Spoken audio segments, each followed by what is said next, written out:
செய்யும் யுத்தம் காண்பே. என் பலத்தினால் ஒன்றுமாகாது, என் சுயத்தினால் ஒன்றும் நடக்காது. என் பலத்தினால் ஒன்றுமாகாது, என் சுயத்தினால் ஒன்றும் நடக்காது. உந்தன் பிரசன்னத்தால் கூடுவே, உந்தன் பிரசன்னத்தால் கூடுவே. யோவாசேனோ என்னை மீண்டும் கட்டுகிறீர், யெகோவா சபையோ என்னை ஆளுகை செய்கிறீர். யெகோவாசேனோ என்னை மீண்டும் கட்டுகிறீர், யெகோவா சபையோ என்னை ஆளுகை செய்கிறீர். நீர் இல்லாமல் ஒன்றுமில்லையே, என்னை தள்ளாமல் சேர்த்துக் கொண்டீரே. நீர் இல்லாமல் ஒன்றுமில்லையே, என்னை தள்ளாமல் சேர்த்துக் கொண்டீரே. உம் வல்லமைக்கு முன்பாய் ஒன்றும் நிற்பதில்லை, உம் மகத்துவத்திற்கு முடிவேற்றுமில்லை. உம் வல்லமைக்கு முன்பாய் ஒன்றும் நிற்பதில்லை, உம் மகத்துவத்திற்கு முடிவேற்றுமில்லை. யெகோவாசேனோ என்னை மீண்டும் கட்டுகிறீர், யெகோவா சபையோ என்னை ஆளுகை செய்கிறீர். யெகோவாசேனோ என்னை மீண்டும் கட்டுகிறீர், யெகோவா சபையோ என்னை ஆளுகை செய்கிறீர். நீர் இல்லாமல் ஒன்றுமில்லையே, என்னை தள்ளாமல் சேர்த்துக் கொண்டீரே. நீர் இல்லாமல் ஒன்றுமில்லையே, என்னை தள்ளாமல் சேர்த்துக் கொண்டீரே. மலைகள் பர்வதங்கள் மெழுகு போல ஊருகும், தடைகள் ஒவ்வொன்றாய் என் மேல் இருந்து விலகும். மலைகள் பர்வதங்கள் மெழுகு போல ஊருகும், தடைகள் ஒவ்வொன்றாய் என் மேலிருந்து விலகும்.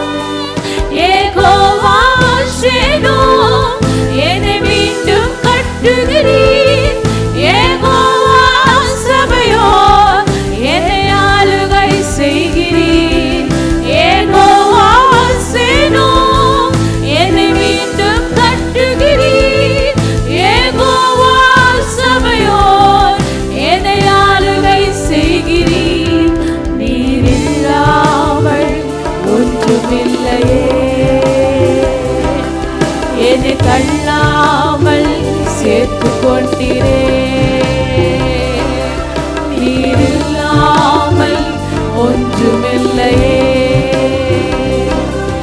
என்னை தள்ளாமல் சேர்த்துக் கொண்டீரே. உந்தன் பிரசன்னத்தில் அமர்ந்திருந்து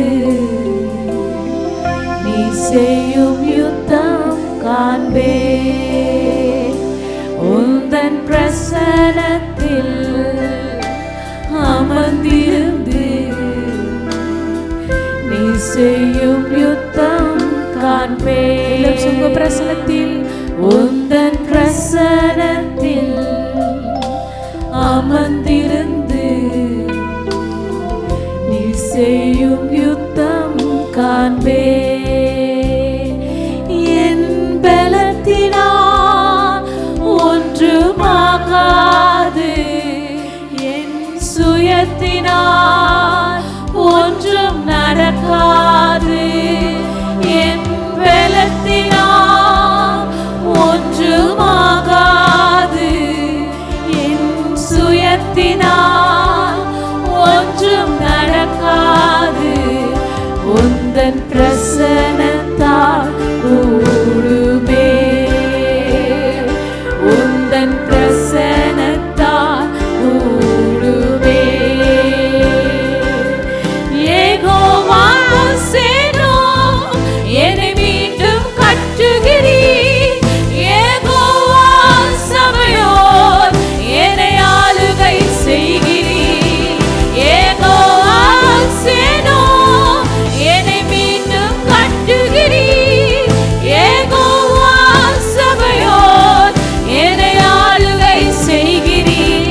ஒன்றும் நிற்பதில்லை.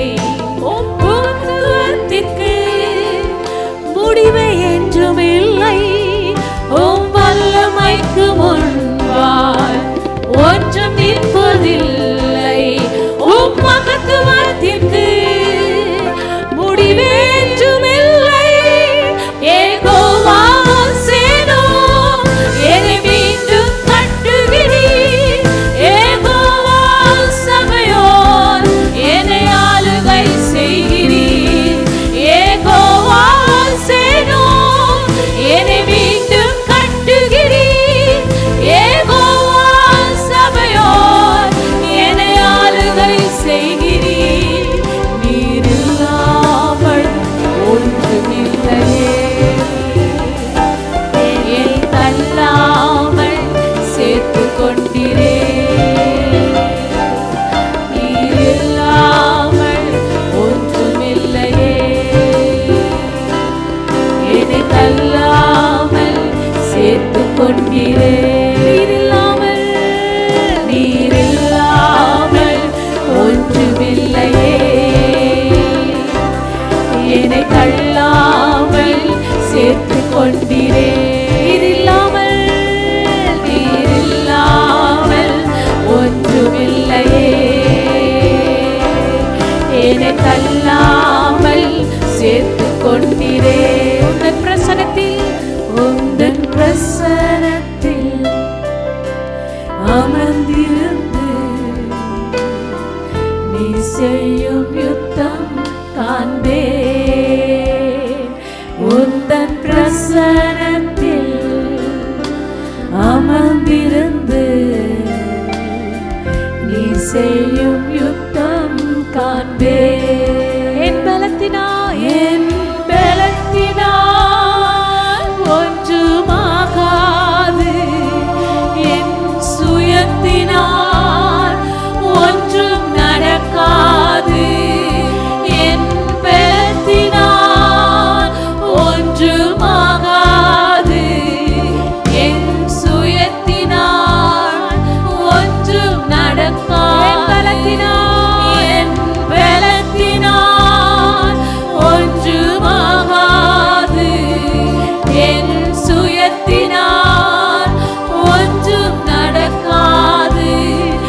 என் பலத்தினால் ஒன்றுமாகாது.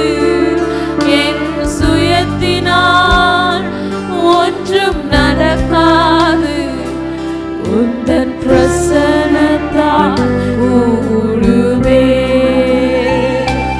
உந்தன் பிரசன்னத்தால் கூடுவே. உந்தன் பிரசன்னத்தால் கூடுவே. உந்தன் பிரசன்னத்தால் கூடுவே. பலத்தினால் ஒன்றுமாகாது. என் சுயத்தினால் ஒன்றும் நடக்காது. என் பலத்தினால் ஒன்றுமாகாது.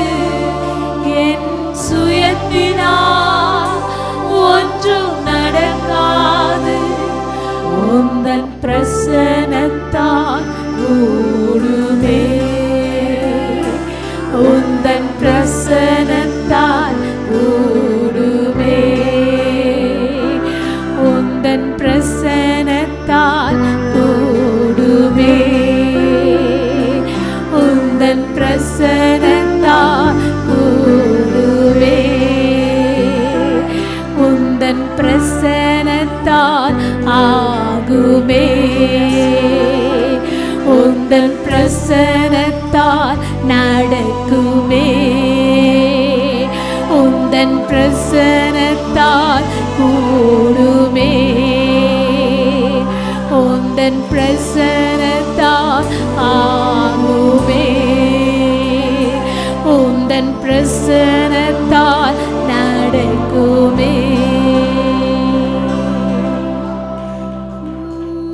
இல்லாமல் நான் இல்லையே. நீர் சொல்லாமல் உயர்வு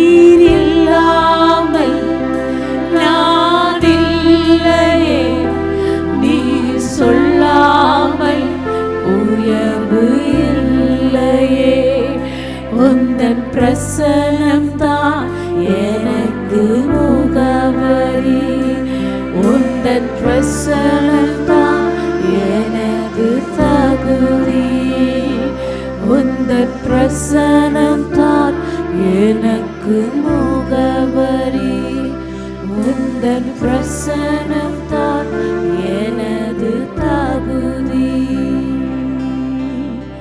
கல்வி அறிவும் பல்கலை சான்றும் இல்லாமல் பயன்படுத்தும் பிரசன்னமே, அழைக்கப்பட்டேன் நேர்மிக்கப்பட்டேன் விடுவிப்பதும் உங்க பிரசன்னமே.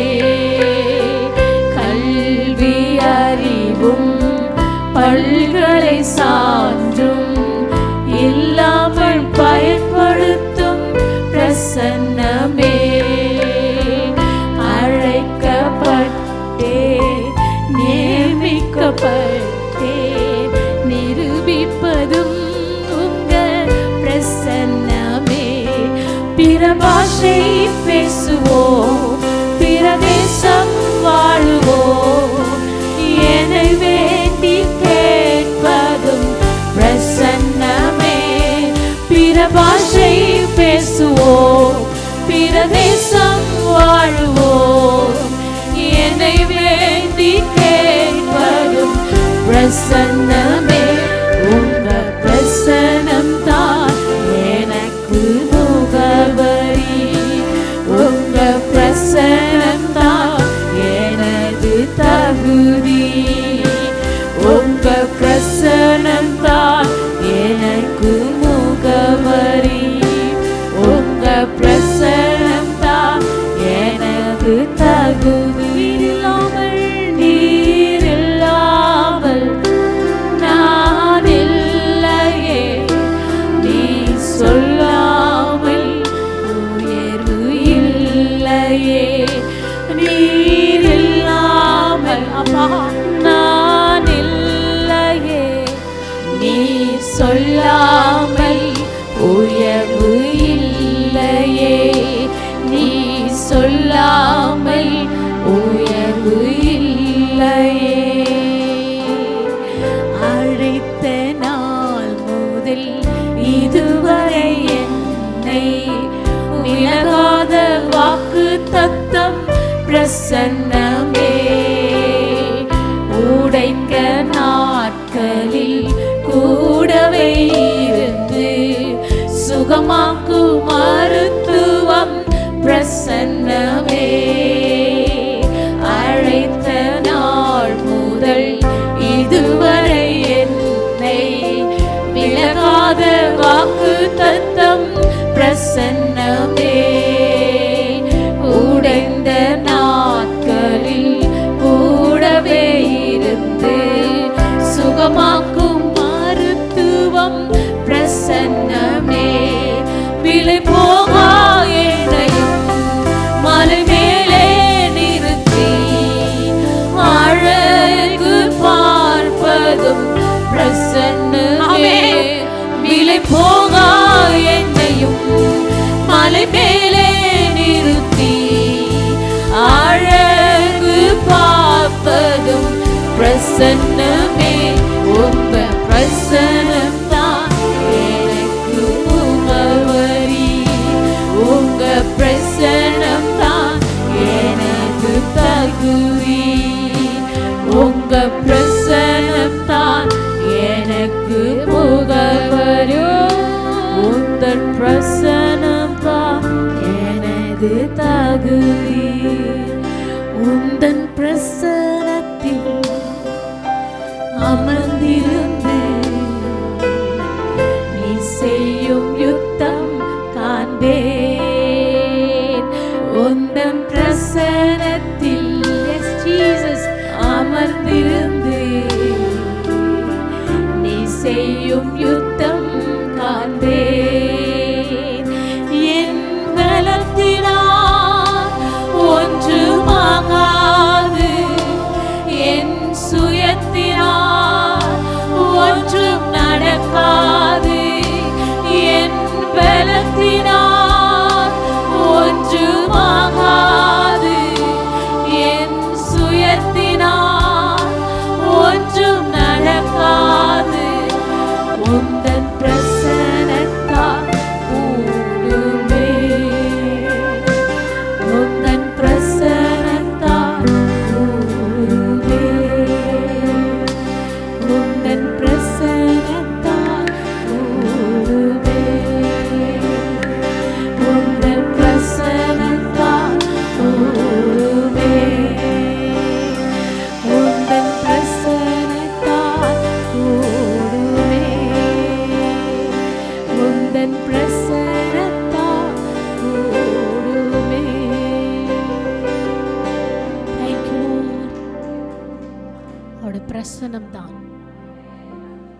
நமக்கு முகவரியா இருக்க வேண்டும். அவருடைய பிரசனம் தான். அவருடைய பிரசனம் இல்லை என்றால் நம்ம ஒன்றுமே இல்லை. முகவரி இல்லாத நேரத்திலே, ஒன்றும் வழி தெரியாத நேரத்திலே கர்த்தருடைய கிருபை அல்லவா நம்மை நடத்தினது. அவர் நம்மை எப்போது காண்கிற தேவன், எப்போது காப்பாற்றுகிற தேவன், என்னாலும் வழி நடத்துகிற ராஜாதி ராஜா. அவர் ஆலோசனை, அவர் திட்டம், அவருடைய வழி நடத்துதல் நம்மோடு இருந்தால் கர்த்தர் சகலத்தையும் செய்ய அவர் நல்லவராயிருக்கிறார். உடைய பிரசனத்தினால் எங்களை நடத்துங்க ஆண்டவரே. பிரயோஜனமற்ற எங்களை, பிரயோஜனமில்லாத எங்களை, ஒன்றுக்கு உதவாத எங்களை உடைய பிரசனத்தினால நிரப்பி ஒவ்வொரு நிமிஷமும் பாதுகாத்து ஆச்சரியமாய் நடத்தி கொண்டிருக்கிறே. உடைய மகா பெரிய கிருபைகளுக்காக ஸ்தோத்திரம். எங்களை காண்கிற தேவன் ஆண்டவரே, எங்களை காப்பாற்றுகிற தேவனாய் இருக்கிறபடியா. ஓ கர்த்தருடைய வாக்குத்தத்தம் உயிர் உள்ளது, அந்த வாக்குத்தத்தம் ஜீவன் உள்ளது. அவர் நம்மை காண்கிற தேவன். நம்மை சுற்றி இருக்கிற சூழ்நிலையை பார்க்காதீங்க, உன்னை சுற்றி இருக்கிற சத்துருக்களை பார்க்காதீங்க, உனக்கு விரோதமாக எழும்புற ஆயுதங்களை பார்க்காதீங்க. உனக்குள் இருக்கிற ராஜாதி ராஜா, அவர் சர்வ வல்லமையுள்ளவரை, அவரை நீ பார்க்கும் பொழுது எல்லா தடைகளை கர்த்தர் உன் பலவீனத்திலே கர்த்தருடைய பலன் உனக்கு பூரணமாய் விளங்க. கர்த்தருடைய கிருபை கிருபை கிருபை நம்மை அனுதினமும் நடத்தி கொண்டே இருக்கும். நம்முடைய வாழ்க்கையில நடக்கவில்லை என்று சொல்லாதீங்க, நடக்கும், ஆகும், வரும். விசுவாசத்தின் அறிக்கை செய்து கொண்டே இருங்க. நடக்காத காரியங்களை கர்த்தர் நடத்தி முடிக்கிறவர், தேவைகளை சந்திக்கிறவர், குறைகளை மாற்றுகிறவர், படிக்காத பிள்ளைகள் எதிர்காலத்தை கர்த்தர் கொடுக்கிறவர். கர்த்தருடைய வரிகளில் நடக்கும் பொழுதுதான், கர்த்தரை நீ காண்பிக்கும் போது, கர்த்தருடைய ஆலோசனை பிரகாரமாய், கர்த்தருடைய வேதத்தின் பிரகாரமாய் உன் பிள்ளைகள் நடக்கும் போது, அந்த பிள்ளைகளுக்கு கர்த்தர் ஆலோசனை, கர்த்தரா வழிகாட்டியாய் இருந்து சர்வ வல்லமையுள்ளவர், அவர் நடத்த போதுமானவராயிருக்கிறார். ஓ நம்மை காண்கிற தேவன், நம் கூக்குரலை கேட்கிற தேவன். உன் பக்கத்தில் இருக்கிறவர்களுக்கு கூட அறிய முடியாது, உன் எதிரில் இருக்கிறது கூட அறிய முடியாது. ஒரு சில நேரத்தில் கணவன் புரிந்து கொள்ள முடியாது, மனைவி புரிந்து கொள்ள, பிள்ளைகள் புரிந்து கொள்ள முடியாது. ஆனால் நீ நம்புகிற ராஜாதி ராஜா, உன் இருதயத்தை ஆராய்ந்து அறிகிற தேவன், அவர் சர்வ வல்லமையுள்ள தேவன், எல்லாவற்றையும் அறிந்திருக்கிற தேவன், நம்மை காண்கிற தேவன். எல்லா பலவீனத்தை ஆண்டவர் பாதத்தில் விட்டு சொல்லுங்க, என் பலவீனத்திலே கர்த்தர் பலன் எனக்கு பூரணமாய் விளங்கும்.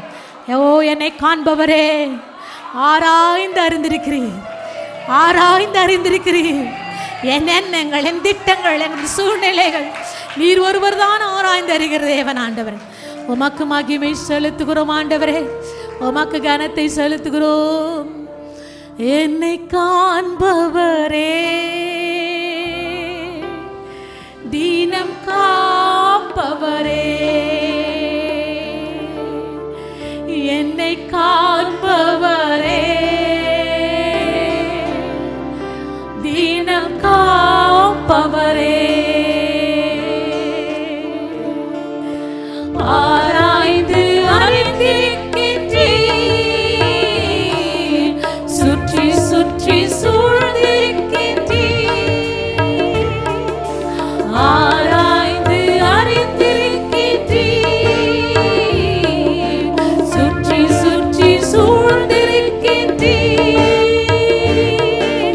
நான் அமர்வதும் நான் எழுவதும், நான் அமர்வதும் நான் எழுவதும் நன்றாய் நீர் அறிந்திருக்கின்றீர், என்னை நன்றாய் நீர் அறிந்திருக்கின்றீர். என்னை காண்பவரே, தீனம் காப்பவரே, என்னை காண்பவரே, தீனம் காப்பவரே. எண்ணங்கள் ஏக்கங்கள் எல்லாம் எல்லாமே அறிந்திருக்கின்றீர். எண்ணங்கள் ஏக்கங்கள் எல்லாம்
சுற்றி சுற்றி முன்னும் பின்னும் நெருக்கி நெருக்கி சுற்றி என்னை சூழ்ந்திருக்கின்றீர். உம் திருக்கரத்தால் தினமும் என்னை பற்றி பிடித்திருக்கின்றீர். உம் திருக்கரத்தால் தினமும் என்னை பற்றி பிடித்திருக்கின்றீர். நன்றி ராஜா இயேசு ராஜா. நன்றி ராஜா நன்றி ராஜா இயேசு ராஜா. நன்றி ராஜா நன்றி ராஜா இயேசு ராஜா. என்னை காண்பவரே தினம் காப்பவரே என்னை காண்பவரே. எஸ் மாஸ்டர் ஹalleluya. தினம் காப்பவரே. கருவை உம் கண்கள் கண்டன கருவை உம் கண்கள் கண்டன. மறைவாய் வளர்வதே மறைவாய் வளர்வதை கவனித்தீரே. கருவை உம் கண்கள் கண்டன. மறைவாய் வளர்வதை கவனித்தீரே. அதிசயமாய் பிரமிக்கத்தக்க பக்குவமாய் உருவாக்கினீர்.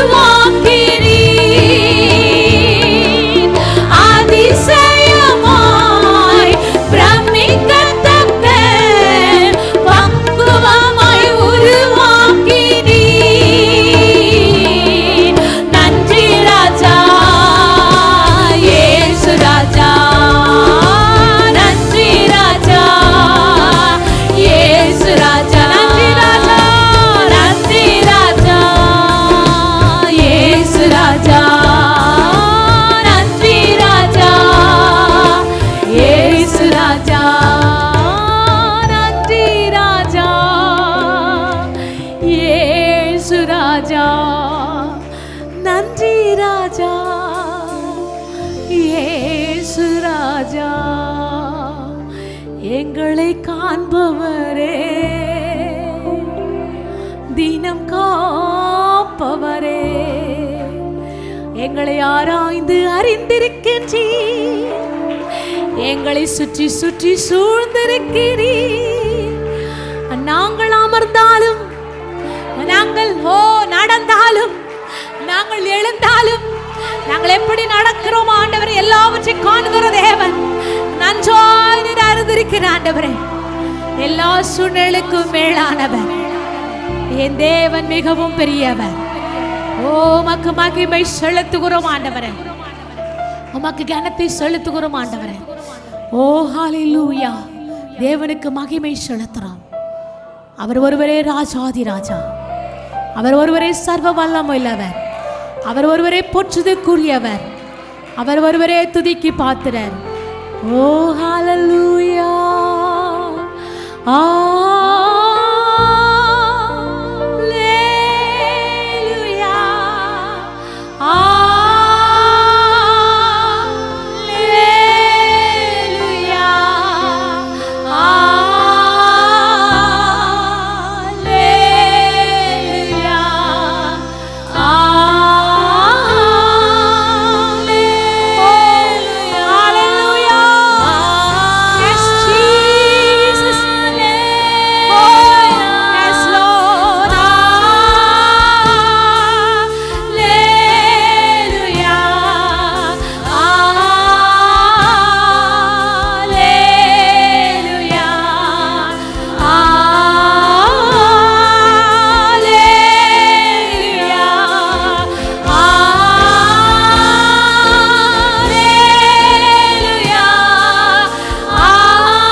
எல்லா துதி கன மகிமை புகழ் எங்கள் தகப்பனாகிய இயேசு கிறிஸ்து ஒருவருக்கே ஆண்டவர் ஆராதனை மக்கே செலுத்துகிறோம்.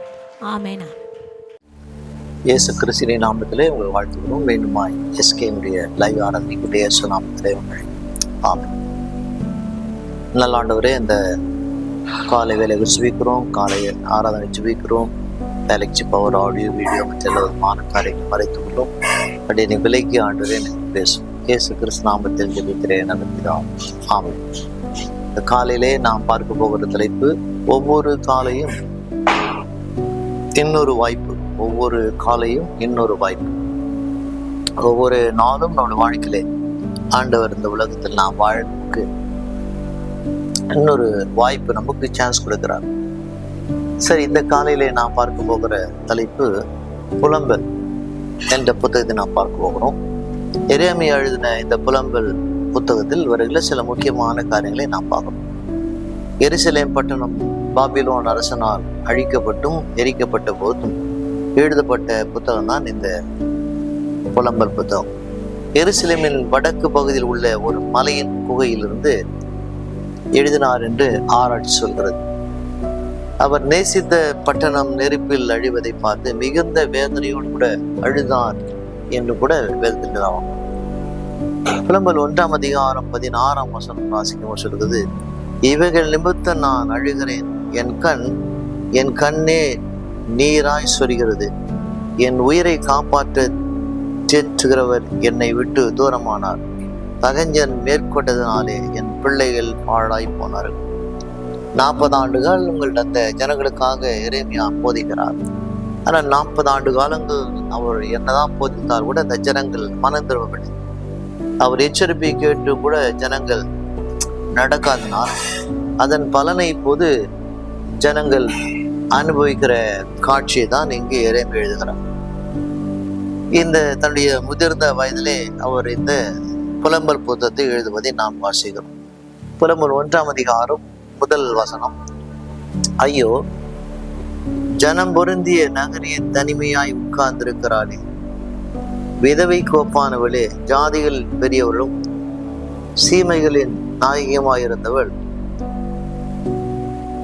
கப்பம் கட்டுகிறவரானானே என்று சொல்றார். எவ்வளவு ஒரு ஆசீர்வாதமான வாழ்ந்த ஒரு தேசம், ஒரு பட்டணம், இப்போது நிர்மூலமான காரியங்களை அங்க எரேமியா சொல்கிறார். ஒரு விதவை போல ஆனால் உதவி செய்ய யாரும் இல்லை என்று அங்க ஆரம்பிக்கிறார். எரேமியா இந்த நிருபத்தை, இந்த புத்தகத்தை எழுதும் போது முன்பு நாம் சொன்னவனமாக ஒரு மலையின் குகையிலே கெபியில இருந்து அவர் எழுதுகிறார். இது ஆங்கிலத்திலே ஜெர்மியா குரோட்டோ என்று சொல்கிறார். ஜெர்மியா குரோட்டோ என்றால் எரேமியான் கோட்டை என்று அழைக்கப்படுகிறது.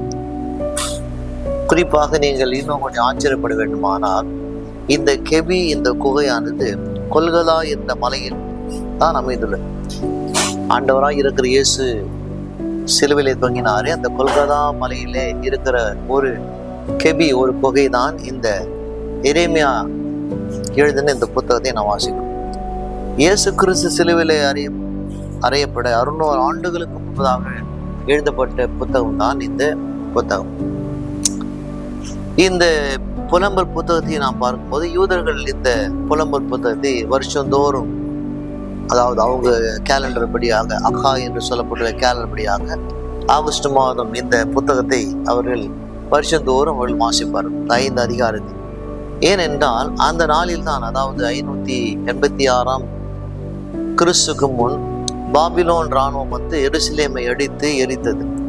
நடந்த நிகழ்ச்சியை நினைவுகூறும்படியாக ஒவ்வொரு வருஷமும் நம்முடைய கேலண்டர் ஆகஸ்ட் தேதியிலே 5 அதிகாரங்களை அந்த ஜனங்கள் வாசிப்பதாக வேதம் கூறுகிறது.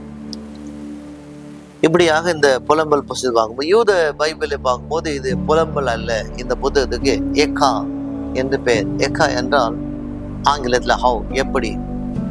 இதெல்லாம் யூதருக்கு எப்படி நடந்தது என்று ஒரு கேள்வியை தான் என்ன செய்கிறார், நமக்கு வைக்கிறார். ஆனால் இது எப்படி என்று கேள்வி கேட்கவில்லை, இது ஒரு அப்சர்வேஷன், கணிப்பு தான். இதெல்லாம் ஏன் நடப்பதுக்கு என்ன காரணம் என்பதற்காக தான் இந்த காரியம் வைக்கிறார். சரி, எரேமியா எழுதும் போது எப்படி யூத ஜனங்கள் இந்த காரியம் வந்தது, எப்படி அந்த பட்டணம் மகிமை போனது, எப்படி அந்த பட்டணத்தின் பலன் அழிந்தது, எப்படி ஜனங்கள் மன உறுதி மறைந்து விட்டது, இப்படியாக இந்த புலம்பலுடைய குறிப்புகளை நாம் அங்கே பார்ப்போம். ஓகே, புலம்பல் 2ஆம் அதிகாரம் 1ஆம் அதிகாரம் 2ஆம் வசனம். ராக்காலத்திலே அழுது கொண்டிருக்கிறார், அவளுடைய கண்ணீர் அவள் கண்களில் படுகிறது. அவளுடைய நேசர் எல்லாருக்குள்ளும் அவளை தேற்றுவார் ஒருவருமில்லை. அவளுடனே சிநேகிதர் எல்லோரும் அவளுக்கு துரோகிகளும் சத்ருக்களும் ஆனார்கள். குறிப்பாக இது ஒரு தேசத்தை குறித்து எழுதின ஒரு புத்தகமாய் காணப்பட்டால் தேசத்தில் உள்ள ஜனங்களை குறிக்கிற புத்தகம் என்பதை நாம் மறக்கக்கூடாது. அதனால் இப்போது இந்த புத்தகத்தின் புலம்பல் புத்தகத்தின் நாம் படிக்கிற காரியம் என்ன, எல்லாரும் இருந்தாங்க, ஆனால் கூட இப்போது யாரும் இல்லை. இப்போது இவளுக்கு கண்ணீரும் கவலையுமா இருக்கிறது, ஒருவரும் இல்லை, தேற்றுவார் இல்லை, சிநேகிதர் இல்லை, ஃப்ரெண்ட்ஸ் இல்லை என்று இதில் நமக்கு எரேமியா சொல்வதை நாம் வாசிக்கிறோம். 3ஆம் வசனம். யூத ஜனங்கள் உபத்திரப்படவும் கொடுமையான அடிமைகள் வேலை செய்யும் சிறைப்பட்டு போனார்கள். அவள் புறஜாதிகளுக்குள்ளே தங்குகிறாள், இளைப்பாறுதல் அடையாள். அவளை துன்பப்படுத்துகிற யாவரும் அவளை இடுக்கமான இடங்களிலே தொடர்ந்து பிடித்தார்கள். எவ்வளவெல்லாம் அந்த தேசத்தில் ஜனங்கள் கஷ்டப்பட வேண்டுமோ அவ்வளவெல்லாம் அந்த ஜனங்கள் தேசத்திலே கஷ்டப்பட்டதாக வேதம் நமக்கு கூறுவதை நாம் வாசிக்கிறோம். விசுவாசிகளால் நாம் தெரிந்து கொள்ள வேண்டிய காரியமானது நம்முடைய வாழ்க்கையில, உங்கள் வாழ்க்கையிலே தேவன் சொன்ன வார்த்தையெல்லாம் நாம் கேட்காமல் நாம் தூர விலகி நாம் போவோம். ஆனால் இப்படியான அதற்கான பலனை நாம் சந்திக்க வேண்டிய நிர்பந்தம் நமக்கு வரும் என்று வேதம் கூறுகிறது. இப்படியாக இந்த தேசத்துல இதெல்லாம் நடந்தது.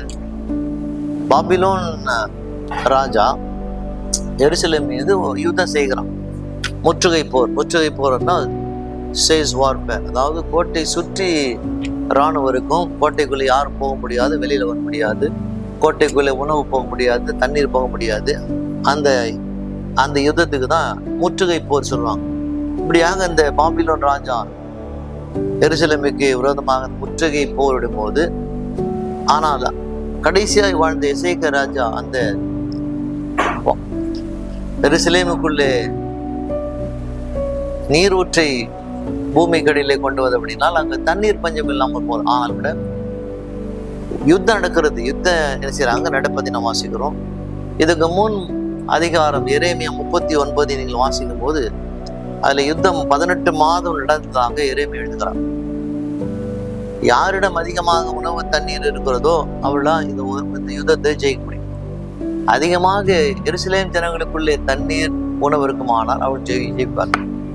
அதிகமாக தண்ணீர் உணவு பாபிலோன் ராஜாவிடத்தில் இருக்குமானால் அவள் ஜெயிப்பார். அதனால இது ஒரு முற்றுகை போர். பிறகு நினைச்சாங்க எருசலேமில் உணவு தீர்ந்து போனது. உணவு தீர்ந்து போன உடனே அங்க நடக்கிற ஒரு காரியத்தை நாம் பார்க்கிறோம். ரொம்ப ஒரு பரிதாபமான ஒரு காரியத்தை எரேமியா எழுதுகிறார். 4ஆம் அதிகாரம் 10ஆம் வசனம். 4:10. இரக்கமுள்ள ஸ்திரீகள் கைகள் தங்கள் பிள்ளைகளை சமைத்தன, என் ஜனமாகிய குமாரத்தின் அழிவில் அவைகள் அவர்களுக்குள்ளே ஆகாரமாயின. இப்படி ஒரு காட்சி, ஒரு நிகழ்ச்சி பைபிள்ல இந்த ஒரு இடத்துலலாம் பார்க்க முடியும். அங்க இருக்கிற பெண்கள், அங்க இருக்கிற குழந்தைகளை சமைத்து சாப்பிடுகிற ஒரு குழந்தைகளை வெட்டி சமைத்து சாப்பிட்டான்னு வேதம் சொல்லுது. வருத்தம் என்னவென்றால் இது நடந்திருக்க வேண்டிய அவசியம் இல்லை. ஆனால் ஏன் நடந்தது? தேவன் சொன்ன வார்த்தை உங்களுக்கு கேட்காமல் போனதுனாலே நடந்ததாக வேதம் கூறுகிறது. ஏன் நடந்தது? 1ஆம் அதிகாரம் 5ஆம் வசனம் வாசிக்கிறோம். அவன் சத்ருக்கள் தலைமையானான், அவள் பகைஞன் சுக்கி தெரிகிறான், அவளுடைய திறனான பாதங்கள் நிமித்தம் கர்த்தர் அவளை சஞ்சலப்படுத்தினார், அவள் பிள்ளைகள் சத்ருக்கும் என்பதாக சிதறிக்க போனார். 1:22. அவருடைய பொல்லாப்பெல்லாம் உம்முடைய முகத்துக்கு முன்பதாக வரக்கிடுவதாக, என் சகல பாத நிமித்தமாக நீர் எனக்கு செய்தது போல அவளுக்கும் செய்யும் என பெருமூச்சுகள் மிகுதியான என்று வேதம் சொல்கிறது. ஜனங்கள் செய்றாங்க, அதிகமாக பாவம் பெறுகிறது, தேவனுடைய வார்த்தை என்று மறைந்து போனதாக வேதம் கூறுவதை நாம் வாசிக்கிறோம். 3ஆம் அதிகாரம் 39 நாம் பார்க்கிறோம். அங்கு எரேமியா சொல்கிறார், உயிருள்ள மனுஷன் முறையிடுவது என்ன? அவன் தன் பாவத்துக்கு வரும் தண்டனை குறித்து முறையிடுகிறது என்ன? உயிருள்ள மனுஷன் முறையிட வேண்டிய அவசியம் என்ன? என்ன அவன் பாவம் செய்தானோ அதுக்கான தண்டனை அந்த ஜனங்கள் அனுபவிக்கிறாரு எரேமியா சொல்றான். பாவம் தன்னோடு கூட என்னெல்லாம் கொண்டு வருது? பாவம் தன்னோடு கூட வேதனை, நெருக்கம், அவமானம் அது சுமந்து வருகிறது. பாவம் தனியா வராது. பாவம் வரும்போது அதில் சிக்கிக்கொள்ளும் போது அதோடு கூட வேதனை, நெருக்கம், அவமானத்தை சுமந்து வருது. உடனே வராது, ஆனால் நிச்சயம் வரும். எருசலேம் ஜனங்களுக்கு 40 ஆண்டுகள் கழித்து வந்த ஜனங்கள் 40 ஆண்டு காலங்கள் எரேமியா சொல்லியும் அந்த ஜனங்கள் கேட்காமல் போனபடினாலே அந்த ஒரு பெரிய அழிவுக்கு அந்த ஜனங்கள் வந்தால் வேதனைக்கும் போதிக்கிறது வாசிக்கிறோம். இதை குறித்து நாம் கலாத்தியர் 6ஆம் அதிகாரம் 7ஆம் வசனம் வாசிக்கிறோம். கலாத்தியர் 6:7 மோசம் போகாதிருங்கள், தேவன் தம்மை பரிகாசம் பண்ணவிட்டார், மனுஷன் எதை விதைக்கிறானோ அதே அறுப்பான். கலாத்தியர் சொல்றார், மனுஷன் எதை விதைக்கிறானோ அது நிச்சயமாய் அவன் அறுப்பான். அதனால கூட மோசம் போகாமல் இருக்கணும், தேவனை எங்கள் பரிகாசம் பண்ண வேண்டாம் என்று வேதனுக்கு சொல்வதை நாம் வாசிக்கிறோம். இங்கு எரேமியா பார்க்கும்போது அவர் ஒரு தீர்க்கதரிசி, ஒரு ப்ராஃபிட், பரிசுத்தவான், ஆண்டவருக்கு பயந்து நடக்கிறவர். அப்படியா இருக்கிறவர் அந்த நடந்த நிகழ்ச்சியை தனக்கு நடந்த நிகழ்ச்சி போல எழுதுகிறார். புலம்பல் 1ஆம் அதிகாரம் 20ஆம் வசனத்தை வாசிக்கிறோம். 1:20 கர்த்தாவே பாரும், நான் நெருக்கப்படுகிறேன், என் குடல் கொதிக்கிறது, நான் கடும் துரோகம் பண்ணினபடினால் என் இருதயம் வியாகுலப்படுகிறது, வெளியிலே பட்டயம் என்னை பிள்ளையற்றனாயிற்று, வீட்டுக்குள்ளே மரணம் வந்திருக்கிறது.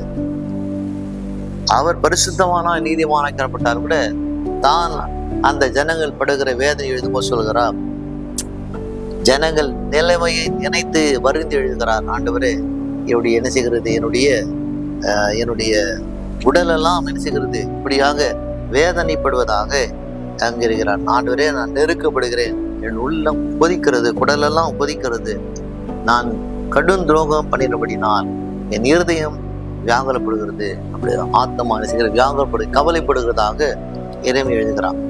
நாம் தேவனோடு கூட நாம் நடக்காமல் போனால் இப்படியால் நமக்கு நடக்கும் என்று வேதனை போதிக்கிறது வாசிக்கிறோம். 5ஆம் அதிகாரம் 15 வாசிக்கிறோம். 5:15 எங்கள் இருதயத்தின் கலிகூறுதல் ஒழிந்து போயின, எங்கள் சந்தோஷம் துக்கமாய் மாறின. நாம் தேவனோடு நடக்காமல் போகும்போது என்ன இருக்கிறது, நம்முடைய சொந்த சந்தோஷமெல்லாம் கொஞ்ச நாள் நம்ம விட்டு கடந்து போகிறது, பிறகு துன்பம் தான் வரும். ஆனா இதெல்லாம் எழுதி கொண்டு வரும்போது இந்த புத்தகத்துல இன்னும் ஒரு சுவாரஸ்யமான நிகழ்வு என்னன்னு சொன்னார், இந்த 5 அதிகாரத்துல நடுவில் வருகிற 3ஆம் அதிகாரம் நமக்கு ஒரு பெரிய ஒரு ஆறுதல் கொடுக்கறதை வாசிக்கிறோம். 3ஆம் அதிகாரம் இத்தனை வேதனை மத்தியிலே 3ஆம் அதிகாரம் தேவனின் கிருபை, அவருடைய தயவை எங்க நாம் பார்க்கணும். என்னதான் ஜனங்கள் அவர் தேவனுக்கு விரோதமாய் நடந்தால் கூட தேவனுடைய கிருபை தயவை பார்க்கணும். புலம்பல் 3ஆம் அதிகாரம் 19 முதல் சில வசனங்களை நாம் பார்க்கலாம். 3:19 எட்டியும் பிச்சியுமான என் சிறுமையும் என் தவிப்பையும் நிலை தள்ளும். ஒரு ஆங்கில வாசிக்கிற அப்ளிக்டட், ஆண்டவரே நான் பாதிக்கப்பட்டு அல்லல் படுகிறேன். எட்டி செடி எப்படி கசப்பா இருக்கிறதோ அதே போல என் ஆண்டவரே என் வாழ்க்கையெல்லாம் கசப்பாய் மாறிடுது. என்ன செய்கிறது, என்ன சொல்ல வருகிறார் எரேமியா, அங்கே பாவம் நம்மை இருட்டுக்கு அழைத்து போகும். ஒரு வேலை நம்முடைய வாழ்க்கையில நாம் கவலையை மறக்க, நாம் தவறான வழியிலே பாவம் அழைத்து போகும்போது வலியை தணிக்க தற்காலிக போக்கு நாம் நாடுவோமானால், ஏதாவது உலக காரியங்கள் குடிப்பழத்தில் நாம் இருப்போமானால், அப்போது நிச்சயமாக நம்முடைய வாழ்க்கையிலே தேவன் நமக்கு நன்மை செய்ய மாட்டார். தொடர்ந்து சொல்றார் 22ஆம் வசனம், நான் நிர்மூலமாக இருக்கிற கர்த்தருடைய கிருபை அப்படி இருக்கு முடிவில். இவ்வளவாய் கஷ்டங்கள் மத்தியிலே எரேமியா சொல்ற, ஆண்டவரே நான் நிர்மூலமாக கர்த்தருடைய கிருபை அவருடைய இரக்கங்கள் முடிவில், அவருடைய இரக்கங்கள் முடிவில். என்னதான் ஜனங்கள் தப்பு தவறு செய்யல கூட அந்த ஜனங்களை மன்னிக்க கர்த்தர் இரக்கமுள்ளவராக வேதம் போதிக்கிறது. முதல்ல முக்கியமான வசனம் 23, அவைகள் காலை தோறும் புதியவைகள், உமது உண்மை பெரிதான் இருக்கிறது. They are new every morning. அவைகள் காலை தோறும் புதியவைகள். நேற்று நடந்தது, போன வாரம் நடந்ததெல்லாம் நடந்தது முடிந்தது. ஆனால் ஒவ்வொரு நாளும் ஆண்டவர் புதிய கிருபையினாலே நம்மை நடத்துகிறார். ஒவ்வொரு நாளும் நம்மை புதிய மனுஷியா தேவன் நடத்துகிற வேதம் கூறுவதனால் இங்கே 1ஆம் அதிகாரத்திலே பல விதமான அந்த ஜனங்களுடைய மீறுதல் எல்லாம் பார்க்கும்போது, பாவத்தை எல்லாம் பார்க்கும்போது, 3ஆம் அதிகாரம் நடுவில் ஒரு ஆறுதலான ஒரு காரியம், கர்த்தர் கிருபையும் தயவு உள்ளவராய் இருக்கிறார் என்று நமக்கு எரேமியா எழுதுகிறார். அதனால் அவைகள் காலை தோறும் புதியவர்கள். உங்கள் வாழ்க்கையில் கூட நீங்கள் கடந்த நாட்களில் நடந்த காரியம்லாம் கடந்த நாட்களிலே அது மறந்து ஆண்டவர் ஒவ்வொரு நாளும் நமக்கு புதிய காரியங்களை செய்கிற வேதம் போதிக்கிறது. 24 கர்த்தரின் பங்கு என்று என் ஆத்மா சொல்லும், ஆகையால் அவரிடத்திலே நான் நம்பிக்கையா இருப்பேன். இதெல்லாம் சொல்லும்போது சொல்றான், கர்த்தரிடத்திலே என் பங்கு என் ஆத்மா சொல்லும். ஆண்டவரிடத்தில் எனக்கு ஒரு பங்கு இருக்கிறது. என்னதான் நான் தேவனை விட்டு நான் தூரமா நான் விலகி போனா கூட ஆண்டவரிடத்தில் எனக்கு ஒரு பங்கு இருக்கிறது. ஆகையால் அவரிடத்தில் நம்பிக்கையா இருக்கிறேன். ஆண்டவரா இருக்கிற இயேசுடத்தில் நம்பிக்கையா இருக்கிறதே சொல்லு. ஆனால் தேவன் மேலே மிகுந்த நம்பிக்கை சொல்றார். தேவன் மிகுந்த இரக்கம் உள்ளவர் சொல்கிறார். தேவன் மிகுந்த நம்ம மேல விசுவாசம் உள்ளவராக இருக்கிறார் என்று சொல்றார். நம்பிக்கை உள்ளது. There is hope. உங்கள் வாழ்க்கையில நீனும் நானும் ஒரு வேலை இந்த ஜனங்களை போல, எருசலேம் ஜனங்களை போல நாம் தேவனை விட்டு விலகி நாம் தூரமாய் நடந்து ஆண்டவர் செய்த நன்மையெல்லாம் நாம் மறந்து எச்சரிப்பெல்லாம் கேட்டு அதெல்லாம் காற்றிலே பறக்க விட்டிருப்போமானால் மனந்திரும்புகிற ஒரு நேரம், மனந்திரும்பும் நேரத்தில் ஆண்டவர் செய்த நன்மையில் நினைத்து நம்பிக்கையாய் அவைகள் காலை தோறும் புதியவைகள் ஒவ்வொரு நாளும் எங்கள் வாழ்க்கையில கர்த்தர் புதிய காரியம் செய்வார். தேவரை நம்பி நடக்கிற மகனாய் இருப்போமானால் உங்கள் வாழ்க்கையிலே கர்த்தர் வெற்றி தருவார். கர்த்தர் தாமே உங்களை ஆசீர்வதிக்கட்டும். ஆமே. நல்ல ஆண்டவரை கேட்கிற ஒவ்வொரு மகனோடு கரம் ஆசீர்வதிக்கட்டும். ஆமே. God bless you. Take care.